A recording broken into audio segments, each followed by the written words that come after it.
Buenos días, profesor. Mi nombre es José Daniel Pulido, estudiante de quinto año, sección 2. En esta oportunidad,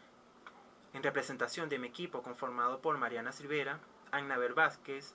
Mari López y Stephanie Merlo, quienes conformamos el grupo B, le estaré hablando sobre la extradición y sobre la ley penal, específicamente sobre su validez temporal y espacial. En primer lugar, en relación con la extradición, se puede decir que es un proceso judicial mediante el cual un Estado hace una solicitud de devolución de un imputado por los delitos que ha sido encarcelado en otro país, producto de una orden de detención internacional, con la intención de ser enjuiciado o para dar continuidad a una pena ya impuesta. Esta figura no solamente se encuentra regulada por las leyes de cada país, sino también por tratados internacionales, pues para que sea efectiva esta figura es necesario que exista la firma de un convenio o tratado internacional que ampare esta figura entre los países involucrados. En caso de que no exista dicho acuerdo previo, el Estado requerido puede conceder la extradición. Sin embargo, no está obligado a realizarla. Por otro lado, podemos definir a la extradición como el acto por el cual un Estado denominado requerido hace entrega de un individuo que se halla en su territorio a otro Estado denominado requiriente que lo reclama para ser sometido a un juicio penal o a la ejecución de una pena o condena. En este sentido, en vista de lo antes señalado, se puede decir que la extradición se encuentra integrada por tres presupuestos jurídicos, los cuales son: 1. Que el individuo haya sido juzgado o acusado por la comisión de un hecho punible. 2. Que el Estado, quien solicita la extradición, sea competente para juzgarlo o castigarlo. Y 3. Que haya entrega. Dicho lo antes expuesto, cabe decir que la extradición no solamente radica en la capacidad o la facultad que tiene un Estado de reclamar a los procesados o condenados que se hallen en otro territorio, sino que también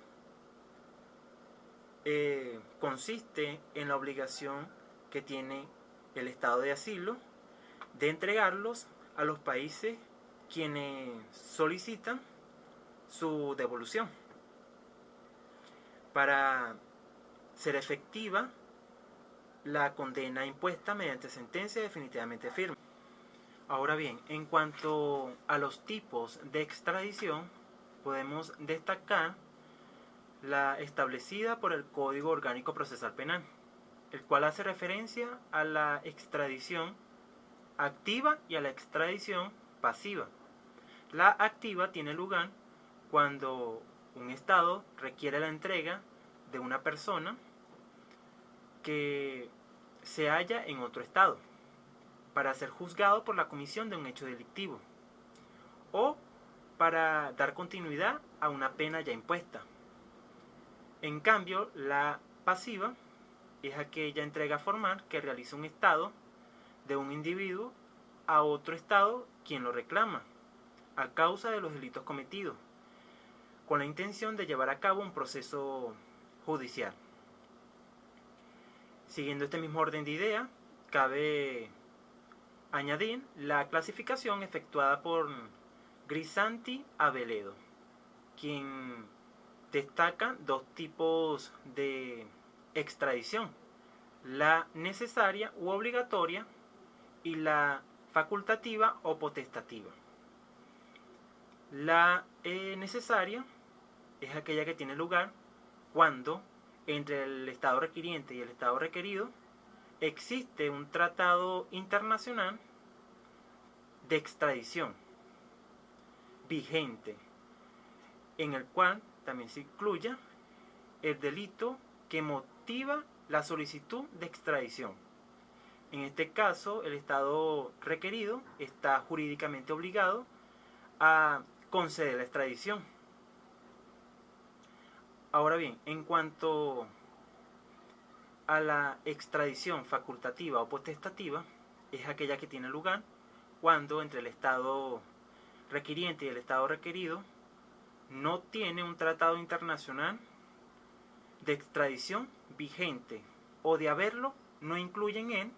el delito que motiva la solicitud de extradición. En este caso, el Estado requerido no está en la obligación de conceder la extradición, pero si él así lo desea, puede efectuarla. En cuanto a los requisitos y condiciones necesarias para que pueda acordarse la extradición, tenemos que, en primer lugar, si se trata de una extradición necesaria u obligatoria, es menester la existencia de un tratado internacional de extradición vigente en el que se incluya el delito que motiva la solicitud de extradición. De igual manera, son condiciones comunes, tanto para la extradición facultativa como obligatoria, presentar los siguientes recaudos: copia certificada del auto que dicte la medida privativa de libertad, para el caso de que se solicite la extradición de un procesado. Pero si se trata de un condenado, debe presentar copia certificada de la sentencia definitivamente firme, dictada por la autoridad competente del Estado requiriente. Deben presentar de igual manera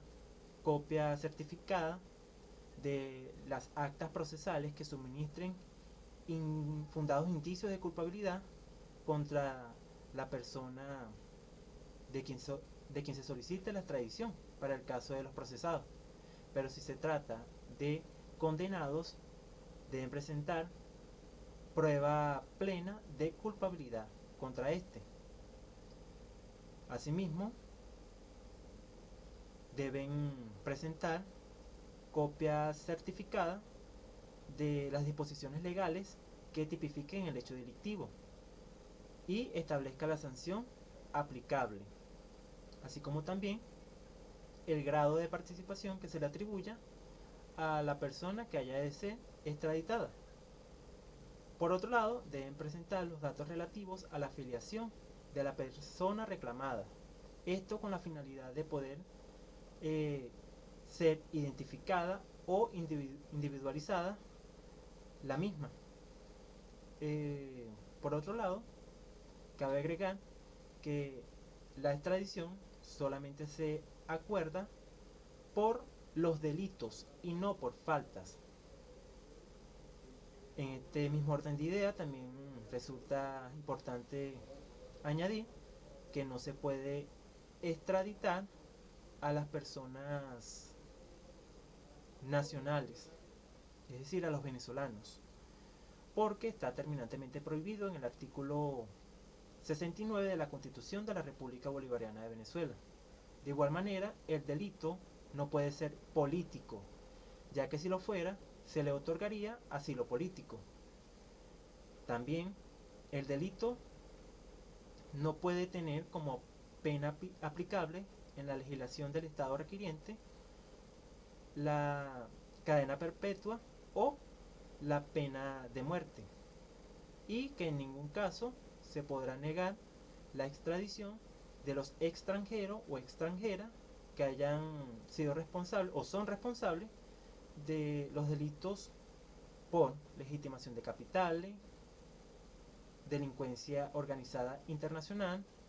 drogas, hechos contra el patrimonio público de otros estados, así como también los hechos contra los derechos humanos. Seguidamente, resulta importante acotar a continuación el procedimiento previsto para la extradición activa y pasiva previsto en el Código Orgánico Procesal Penal. En el caso de la extradición activa, se inicia a partir de la solicitud del juez de control ante la Sala de Casación Penal del Tribunal Supremo de Justicia, cuando se tuviere conocimiento de que un imputado, respecto del cual el Ministerio Público ha presentado acusación y el juez de control ha dictado una medida privativa de libertad en su contra y este no se encuentra en el territorio nacional. Pero en caso de que de fuga por incumplimiento de una condena, ya sea que no haya sido ejecutada todavía o ha sido quebrantada, el trámite ante la Corte Suprema deberá ser iniciado por el juez de ejecución. Esto en base a las previsiones establecidas en el Código Orgánico Procesal Penal, en el cual se establece que corresponde al juez de control velar por el cumplimiento de las penas y medidas de seguridad. El plazo para que el Tribunal Supremo de Justicia decida sobre la procedencia de la solicitud de extradición es de 30 días y en caso de ser procedente remitirá copia de lo actuado al Ejecutivo Nacional. Por su parte, el Ministerio de Relaciones Exteriores, quien es el órgano encargado de tramitar por vía diplomática la solicitud de extradición, este deberá certificar y hacer las traducciones que correspondan y presentar la solicitud de extradición ante el gobierno extranjero en un plazo máximo de 60 días. Dicho esto, resulta importante acotar que el Ejecutivo Nacional, en base a la solicitud efectuada por el Tribunal Supremo de Justicia, podrá solicitar al gobierno extranjero la medida privativa de libertad y la retención de los objetos concernientes al delito. Y si se efectúa esta diligencia, el plazo sería el establecido en el tratado, norma o convenio internacional aplicable. En cambio, la solicitud de extradición pasiva se inicia con la solicitud presentada ante el Ejecutivo Nacional por el gobierno extranjero, solicitud que deberá ser remitida al Tribunal Supremo de Justicia con la documentación recibida. En caso de que la solicitud de extradición haya sido presentada sin la documentación judicial necesaria, pero con el ofrecimiento de producirlas luego y mientras se produce dicha documentación, se ordene la aprehensión del imputado, el Ejecutivo Nacional podrá, dependiendo de la naturaleza, urgencia del caso, ordenar la aprehensión de la persona reclamada bajo un término perentorio que no excederá en ningún caso de 60 días. Una vez vencido este lapso, el Ejecutivo Nacional podrá ordenar la liberación del imputado sin perjuicio de que pueda acordarse nuevamente la aprehensión si posteriormente se produce la documentación necesaria. El Tribunal Supremo de Justicia, para poder decidir sobre la procedencia de la extradición, deberá convocar a una audiencia oral dentro de los 30 días siguientes a la notificación del solicitado, en la cual concurrirán el representante del Ministerio Público, el imputado, su defensor, así como también los defensores de los gobiernos extranjeros para defender sus intereses en este procedimiento. Y una vez concluido y de haber escuchado los alegatos de cada uno de ellos, se decidirá en un término de 15 días para negar o conceder la extradición. Ahora bien, en lo que respecta a la ley penal, la podemos definir como el conjunto de normas jurídicas que definen